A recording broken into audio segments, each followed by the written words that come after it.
Hey, everybody, this is Margaret, and I'm coming to you guys on the mend. I kept trying to figure out why I kept coming in this month, but it's recovery month. And so I used to work in recovery. It's one of my favorite areas or genres of working with emotional wellness because it's just a really honest space to sit in. And so a lot of people do not like literally say I like working with recovery, but I really believe that everybody is sitting in a space of recovery, um, whatever that recovery may be or whatever you may be recovering from.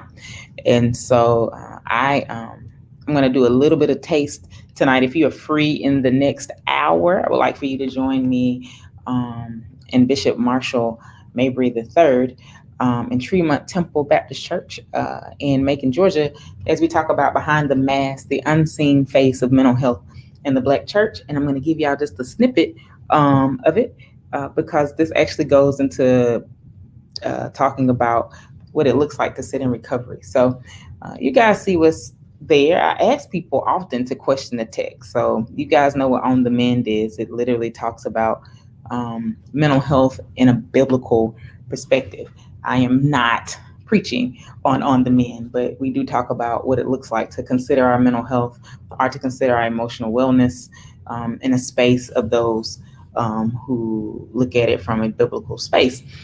We also consider others. So I don't hold this to just Christians or people who are believers, but also let's talk about how we use this because we live in the Western hemisphere. We live in the Western part. We're Westernized. Um, if you grew up in church, you grew up on some form of King James, New King James, New American Standard, NIV. You grew up on something that has been westernized. And so we talk about it. But I ask people today kind of question the text and looking at historical trauma in the texts that we often celebrate. One of my favorite texts, and I think because it's been made into a song many times over and over and over, it's Psalms 51. And so we really get excited when we talk about Psalms 51. And I'm going to share my screen because I think that's just fair to talk about it and you guys get to see it. Let's see if this would do it right. And it did. I'm excited. So share the screen with you guys. So my face is small and you get to see the text there. And so again, this is not Bible study, but this text is often investigated, and not only is it investigated, but this text is often questioned. And so a lot of people get on to people who talk about this text in the way that I'm about to talk about it, and looking at it in a space of comparison. Hey, Tasha, how you doing? And we look at this text because this text gets us really, like when I say happy, this text makes us so happy when we read it. It is the part that's near the end because you say, "Purify me with hyssop, and I shall be clean. Wash me, and I shall be made whiter than snow." Look at it, verse 7 of this text. But I learned this way: when you read Psalms, any one of these songs, one of these poems, which most of them were, well, now I say most of them, but some of them were written by David, some of them were written by others. These songs, especially the ones that are written by David, usually correlate with something that's going on in David's life. And so this is why I say question the text. And so this particular psalm correlates in a space with David where he was confronted by the prophet Nathan right after his interaction with Bathsheba. So I say interaction because that is where I say we need to dig into the text. So this text offers a lot of space for us to question, and I do this today because just came off the heels of the Relationships Lounge. I'm not okay series that is offered to us in this Facebook space by Coach Deborah Montgomery. And we talked about yesterday why men cheat, which is now turned into why people cheat or why people do things. And we spoke to yesterday about sexual aggression, about sexual traumas, and about esteem after the trauma that leads to this taste or this push to continue in those spaces of pain and hurt. And so with that offering, I was able to say, to pay attention to the signs of someone who may have been sexually abused, or to pay attention to the spaces of how people respond in relationship, especially individuals who cheat or individuals who are sexually aggressive.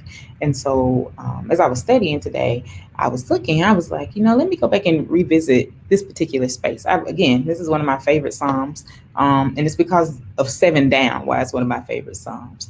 But one of my favorite Psalms, I had to go back and read it from the top. And so when you read a Psalm, just to give you some information, read the entire Psalm. So like if you read Psalm 23, read the entire Psalm. What that means is don't just start at verse 1, read why it was written. So when you see this particular Psalm, you see why it was written. It's written as a contrite sinner's prayer for pardon. So that thing for me like really tears me up when I see it. And so because we say that this is David's way, he committed adultery with Bathsheba. We don't really like talking about this text in the space I'm about to go into too, but I can do that because on the men, this is what we do. We challenge it and we offer for people to start looking at spaces of healing. And so this already starts out looking at some possible historical traumatic moment. And what I mean by that, because in our faith, in Christian faith, we look at sin as if it's just doomsday, can't bounce back from it, even though the Bible even offers to us this beautiful space that says love covers a multitude of sin. Even offers to us this space of saying if we confess our ought one to another, then we can walk in spaces of healing. Even though the Bible offers to us that we can cast our cares upon God because God cares for us, we still say that if you sin, in particular sins, are the ones that are really going to get you to hell, get you disconnected. So I want to offer this here because David writes this beautiful piece asking for pardon. And so this song is a song of pardon. And it says, when Nathan the prophet came to him after he had gone into Bathsheba. The text that I'm using today, the version, is the New Revised Standard. If you read King James, it's going to say adultery. But at any rate, let's come back to this space of what happened. So he goes into Bathsheba. This offering here is letting you know that Bathsheba probably really didn't have anything to do with that. She had to respond to her king. She had to respond to the authority that was present. And so when we're looking at spaces of historical trauma, and historical trauma is different than intergenerational trauma. I'm talking about family trauma. When you sit in spaces and you have dealt with a family traumatic incident, Black families, I'm speaking to you guys, it's always a space of be quiet, hold it, don't say anything, keep it in the house. We got to keep it quiet, right?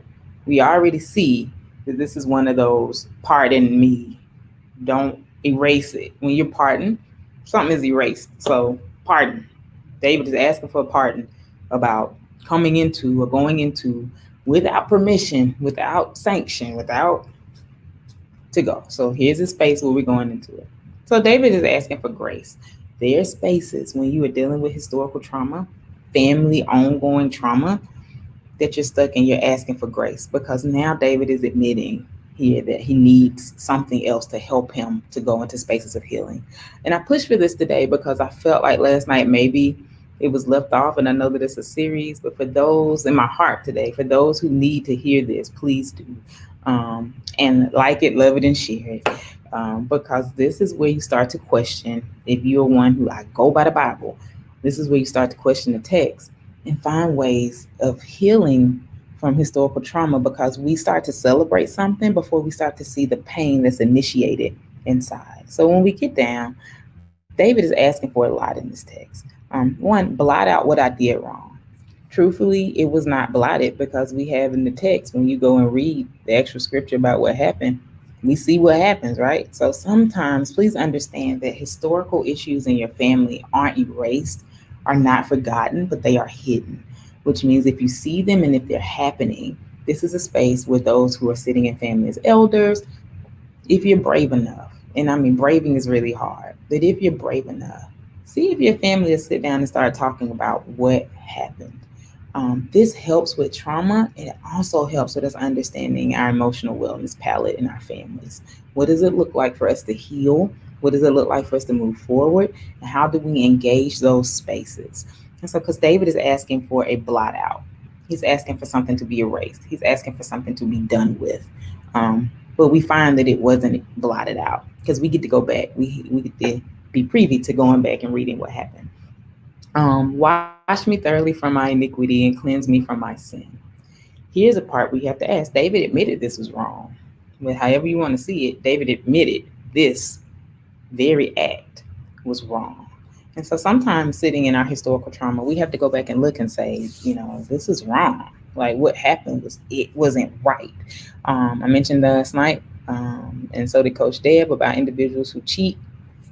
They know that it's wrong. Like I know that it's wrong. But here it is why I believe that some people sit in spaces of pain and hurt and this historical trauma, because here we go. Against you and you only have I sinned and done what is evil in your sight, so that you are justified when you speak and blameless when you judge.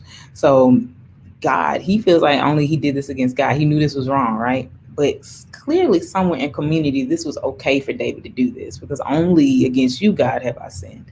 So it's time in historical trauma and family ongoing trauma, that we start to question what has been perceived to be right in the eyes of our families, what has been perceived to be right in the eyes of those that we consider to be family and community.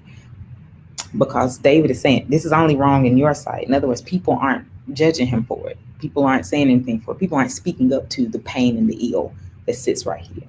And so then David comes back and he says, behold, I was brought forth in iniquity, and in sin my mother conceived me. So here's where the historical trauma hits. What happened? This is where your question takes. What happened? How was David conceived? And so I'm going to leave you here with some juiciness. Y'all join us tonight, because we're going to talk about this whole moment right here. But today, just talking about the historical moment in the text that sometimes we often find ourselves celebrating. David admits right here that he was conceived in sin. This is how was David conceived? Because if the notion of this is right, and David feels that it is wrong in the eyes of God, then David's conception itself was wrong. And this carries into a space of historical trauma, family trauma, that can be questioned. Sometimes we don't like to question how people got to our families, how we became this way, how things have set, how things have been uncomfortable, the secrets that our families hold. But we are holding space with things that are iniquity. Iniquity, I'm not the one to beat you down about iniquity, but iniquity is something that just kind of sits and it stews and it creates and it festers. It's almost like a gangrene moment. Like if you don't take care of it, it's going to create something else and something else and something else. And this is where it boils down to our family secrets. It boils down to those things that we just really don't want to deal with. And so now it has become a part of our family's emotional palette. One of the worst things I hate to hear in families of color is, we just not going to talk about that. That's one of the worst statements, because what happens is we don't talk about it and we carry it.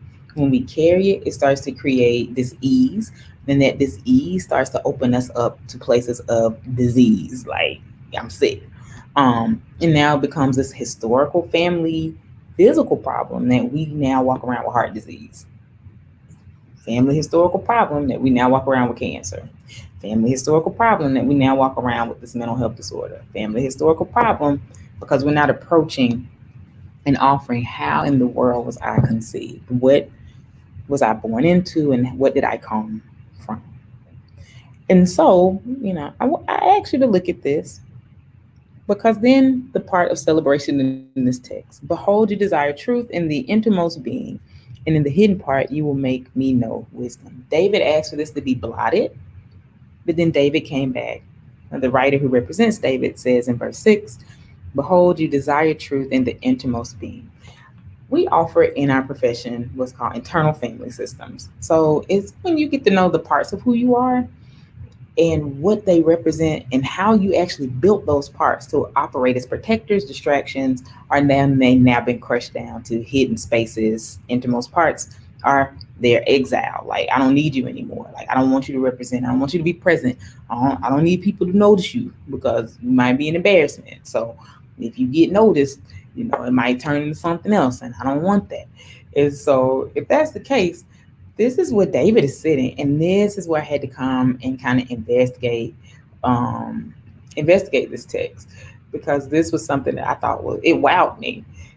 I was like, wow, because David comes back after saying blotted and says, but no, I really just need to be honest about what's going on and how I'm holding space with not only what I have done wrong, but even my very conception and how I got here. I have to hold space with that. I have to hold space with that. So, in that, start whenever, whatever spiritual text you use. Uh, and for those who read the Bible, begin to question the text, finding this historical trauma or this ongoing traumatic space that may be going on in families. Because now what we're witnessing is this unspokenness in families. We're witnessing this unspoken hurt, this unspoken ill, and we're watching it blow up in an intergenerational conversation. And so the intergenerational conversation is this rebirth, this ignition of civil rights movement and race problems in America. And so we're watching it blow, but what was it that kept the iniquity stirring? There was a pot that just kept it going.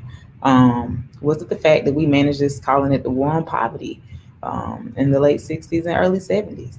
And so we signed some stuff and kind of put a band-aid on it. Was it that it turned into a war on drugs, and where our communities as Black people got infiltrated with deposits of crack cocaine and cocaine, because it's where they kind of dumped it, but we don't want to talk about how that happened. That the iniquity kept stirring. We want to talk about where we had this welfare piece. Well, welfare did not start in Black community, but it became something that it got put and blamed on how it was managed. And so here you are with laws that came from the Clinton administration to basically reduce what that looked like in TANF. So like, what do you do with that? Like, because it stirred that iniquity. What happens when you start to see the unfair treatment in education? Because we thought we managed that,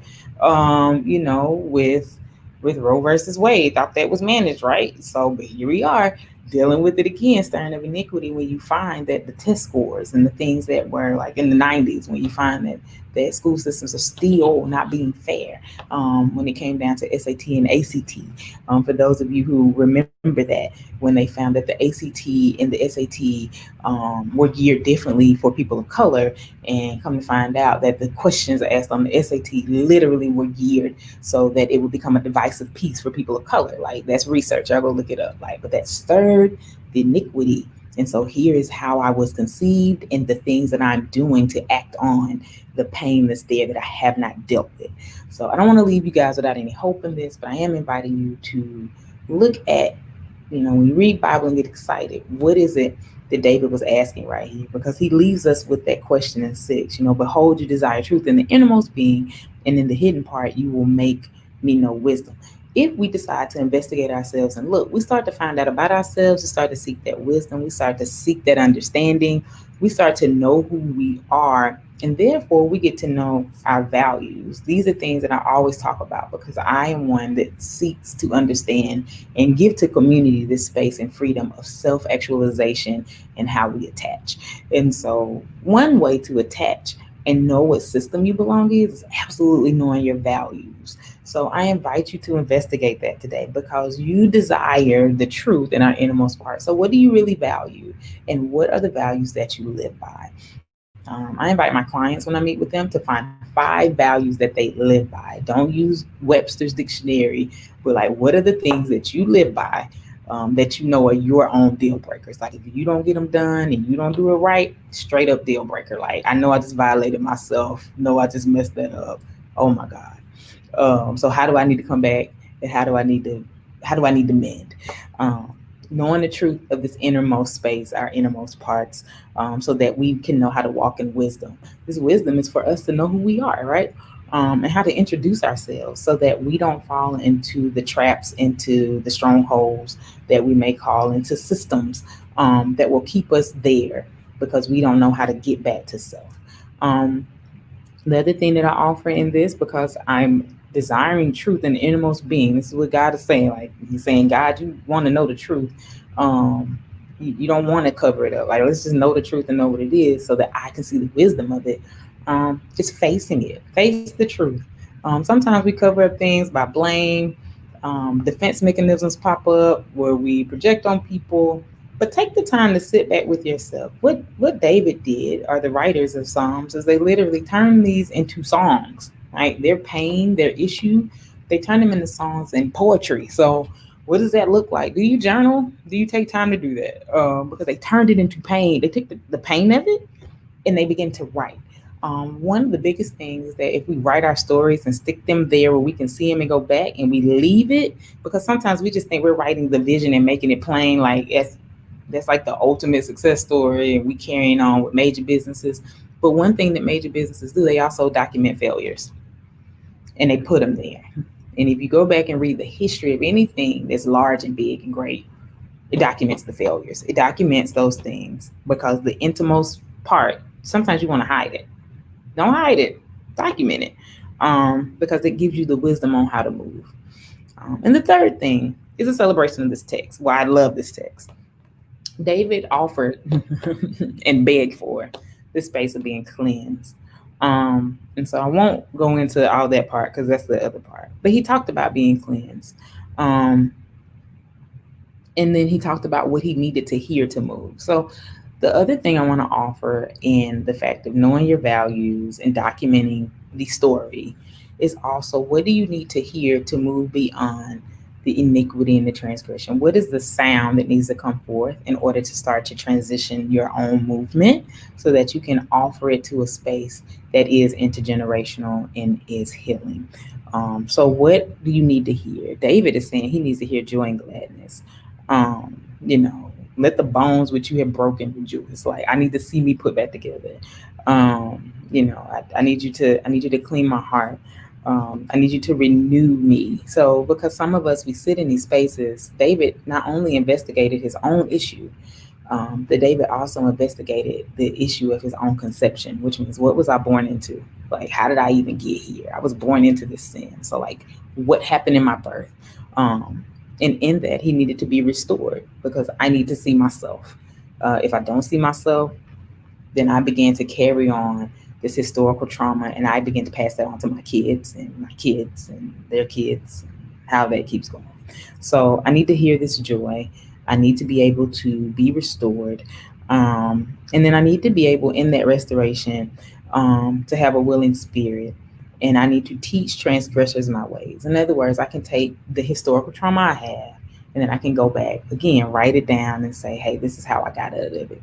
Recovery, National Recovery Month is big, like I said at the beginning of this, because what addicts do, and they sit in space of them becoming those that sit in recovery, is that they are forced to face it. Like they have to sit there and talk about how this started.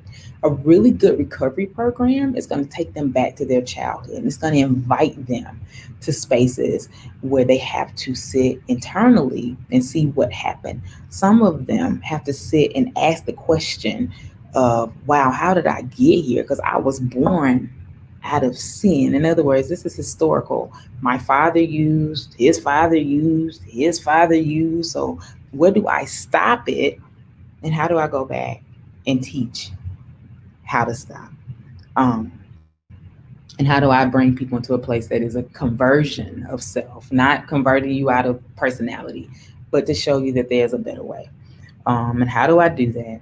And how do I find myself in sitting in spaces where I can offer and be in delight? And so those three spaces, and looking at that, we start to look at this historical trauma because we're looking at this intergenerational space where this has affected all of Black people, people of color, is now affecting the world. But today I offer you time to sit with yourself and investigate your own epistle. We're living epistles, right? Investigate it. Ask the question. David had to sit there and say, these are the things I've done wrong. I know that I did them wrong. And why is this innate inside of me? Because I was born into it. I was born out of sin with my mom, So, and he put it on mom. As a womanist, I really want to start investigating that, but I don't have time to do that today. I have to come back to talk about why he had to put it on his mother, because that's another thing with David we don't like to talk about. But if you join the Bible study tonight, you can. So I invite you guys to join us tonight. Please go to my page. You'll see how to interact with us. And we will also be on Facebook Live. So catch me in the next 45 minutes if you want to hear more about this particular text and King David, and inviting you to walk into spaces of emotional wellness and freedom. I enjoy you guys. Thank you for everybody that came on today. Thank you, Queen Lateris. Thank you, Chandra. I look forward to us speaking soon. And also for everyone else who's able to watch, please like it, love it, and share it, because this is one that's really kind of passionate for me and sitting with it because we don't talk about it often. And so that I feel like that's the call on my life is to come and ask people to just investigate the text, question the text, see what it is, because we celebrate things. I get excited when I read the end of Psalms 51. I'm not gonna lie, because I want to teach transgressors my ways. I think that's how we would phrase it. So, but let's go back to the beginning and ask how David got there, what led him to even say that, and why he said in this space of recovering from what happened so that he could go back and offer recovery to others. So please, please, please enjoy your day. I am in Georgia, so our weather looks once again bipolar. It's sunshine literally on one half of the building I'm in and like dark clouds on the other half of the building I'm in. So enjoy your day. If you need to rewatch it, if you just came in, please go back and watch it. And I invite you to know your values, like know what you stand for. And sometimes we end up standing for whatever somebody tells us to. No, know your values. What are your own deal breakers? What's the foundation of your life that if you break one of those values, you already know you violated yourself? And in understanding your values, sit with the notion of that historical trauma and start to question it. I invite you to go sit with your elders who may still be living in your families and sit with yourself and see what that looks like. Where did I come from? How did I come? And then I invite you to the celebration and the thing that's being celebrated in the offering of saying, you know what, you want to know me from my innermost parts, God, and in knowing me from my innermost parts, that time of sitting with that historical trauma, please give me the right sound so that I can offer this story back to the community and offer them to an avenue or a space or a way that they too can walk away from what is hurting them and killing them into spaces of newness, joy, and life. So I enjoy you guys. Thank you for supporting On the Men and MLC Consulting. I appreciate you guys. Please join me in the next 45 minutes with great Bishop Marshall Mabry and Tremont Baptist Church out of Macon as we continue to talk about behind the mask tonight and talking about those spaces where we hide our emotional wellness up under stuff. And sometimes under the biblical text where we don't question it, but we use it to hide. Thank you guys again. I'll see y'all in a few moments if you jump on. If not, join me on the 21st at 6 p.m. For the regular On the Men as we talk about offering emotional space for our pastoral leaders and lay people in the community who lead. Thank you and have a wonderful night. I love you guys, and enjoy the rest of your day.